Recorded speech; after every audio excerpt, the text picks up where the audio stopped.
Halo, assalamualaikum warahmatullahi wabarakatuh.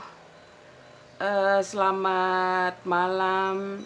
Jumpa lagi dengan saya Adel yang selalu menceritakan kisah-kisah yang menurut saya horor gitu ya, di antara aku, teman-teman aku yang DM, terus teman-teman aku di lingkungan aku atau dimanapun, juga keluarga aku gitu. Oke teman-teman, seperti biasa aku selalu mendoakan kalian yang terbaik. Semoga diberi kesehatan di dalam cuaca seperti ini ya teman-temannya, nggak sakit, nggak dalam kondisi apapun gitu. Dan selalu diberi kesehatan, yang terutama rizki yang berlimpah, berlimpah, berlimpah, dan berlimpah gitu ya teman-teman. Dan selalu dalam lindungan Allah Subhanahu wa Ta'ala. Sebelumnya teman-teman, aku mau bilang tolong dong like-nya, subscribe-nya, juga loncengnya ditekan, juga di-share-share gitu kan. Gratis loh teman-teman. Jadi tolong please biar aku bisa lebih lebih berkembang channel ini, dan aku juga semakin semangat gitu teman-teman, menceritakan cerita-cerita yang yang terjadi sama aku, keluarga aku, dan juga teman-teman aku yang DM aku.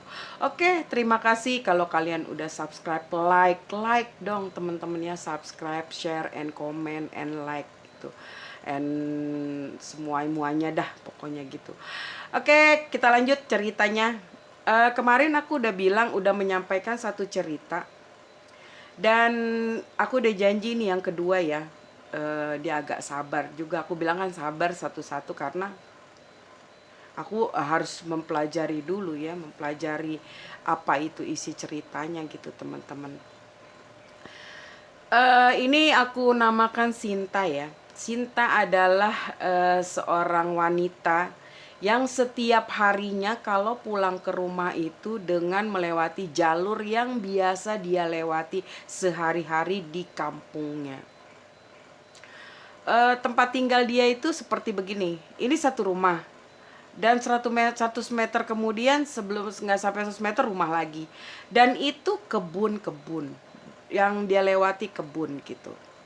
Bukan berarti dia di kampung banget ya, bukan gitu. Tapi memang kondisi keadaan kampungnya kayak gitu, tempat tinggalnya gitu. Jangankan tempat begitu ya, di kampung, di kota juga masih ada gitu. Kita lewat satu gang yang sampingnya pohon-pohon tinggi. Ya nggak bener lah. Aku juga pernah kayak gitu di Jakarta gitu. Oke teman-teman, langsung aja singkat cerita, Sinta ini kalau pulang lewat jalur itu selalu yang seperti biasa. Nggak setiap hari, dia bilang tidak setiap hari, tapi selalu aja ada gitu. Entah itu selang sebulan 2 kali kah, atau seminggu sekali gitu kan, atau 2 minggu sekali, tidak menentu. Namanya jalur sebegitu ya. Dan makhluk goib itu tidak setiap saat ada gitu teman-temannya. Dia punya punya keapesan sendiri. Kalau dia bisa ketemu kita ngelihat dia, itu buat dia apes kalau kata ininya ya, kata orang pinter-pinter tua-tua dulu gitu. Oke teman-teman, langsung aja dia ingin pulang saat itu, dan dia dalam kondisi datang haid bulanan, tamu bulanan dia. Kalau di dalam ini, kalau buat kita wanita darah haid itu kan amis ya, Mbak, amis gitu. Sedangkan kalau di dunia mereka itu wangi gitu. Makanya banyak orang yang habis melahirkan itu banyak goib-goib, maksudnya makhluk-makhluk goib yang berdekatan gitu kalau tidak dijaga. Itu mitos kali apa nggak tahu aku ya. Menurut cerita ya, cerita dari kecil dari mbak aku atau apa, mungkin udah disuges seperti itu gitu. Aku hanya menyampaikan, tapi kebenarannya aku tidak tahu gitu. Hanya menyampaikan apa yang pernah aku dapat gitu kan. Dan aku tidak belajar mistis, tidak belajar yang lain-lain gitu. Oke teman-teman, setelah dia mau lewat itu seperti biasa dia selalu ngambil ancang-ancang. Apa ancang-ancang si Sinta? Dia baca bismillah dulu, dia baca ayat kursi, dan itu pasti akan terjadi. Karena ketika nanti dia digoda, ada gangguan, dia kayak terpana dan tidak bisa apa-apa gitu ya guys. Nah setelah itu dia mulai jalan, tuk tuk tuk tuk tuk, jalan kan, serak serak serak serak jalan. Tiba-tiba di pertengahan dia udah ngerasa ada yang ngikutin, serak serak serak serak serak gitu. Begitu dia berhenti. Tiba-tiba dia jalan lagi, sek sek sek, sek gitu. Terus dia kresek kresek kresek kresek gitu kan. Dan sampai ketiga kali dia berhenti, dan aku nggak tahu ya itu hantunya nggak punya rem atau apa gitu, apa yang memang sengaja. Dan dia merasakan tabrakan itu guys, jadi dia seperti kebablasan dilewatin gitu. Jadi di dalam dia tuh terasa seret gitu, kayak seperti dia tuh kayak dia masuk ke dalam lewat gitu loh. Makanya aku nggak sempet lucu juga ya, maksudnya sempet yang seret badan dia. Aku juga pernah merasakan itu guys, pernah merasakan yang namanya kayak ketabrak gitu, rasanya tuh dingin, berat, angin gitu kan. Nggak punya rem kali itu kayaknya tuh makhluk goib. Ketika itu dia udah mulai nggak enak, terus dia jalan lagi dan dia ngambil batu dong. Dia coba ngambil batu, dia nemu batu. Nah batu itu lumayan gede gitu. Truk truk truk dia jalan, tak tak tak tak. Pas jalan tiba-tiba dia nengok ke sebelah kiri arah depan, nggak kiri banget, kirinya nggak patah, cuman berapa derajat aja dia palingkan wajah. Dia melihat guys, di situ ada kayak semacam cahaya dua, warnanya merah apa biru gitu ya. Nah, kalau menurut aku sih ceritanya itu adalah seperti mata mata yang kayak mata makhluk yang besar, karena matanya tuh besar gitu kan. Matanya besar sekali. Dan dia tuh seperti mata kita gini kan, terbuka gitu kan. Dia ngelihat, astagfirullahaladzim. Dia mau ngomong mau teriak udah nggak bisa gitu guys ya. Padahal dia sedikit lagi udah mau sampai itu ke arah lahan dia gitu kan, ke halaman rumah dia.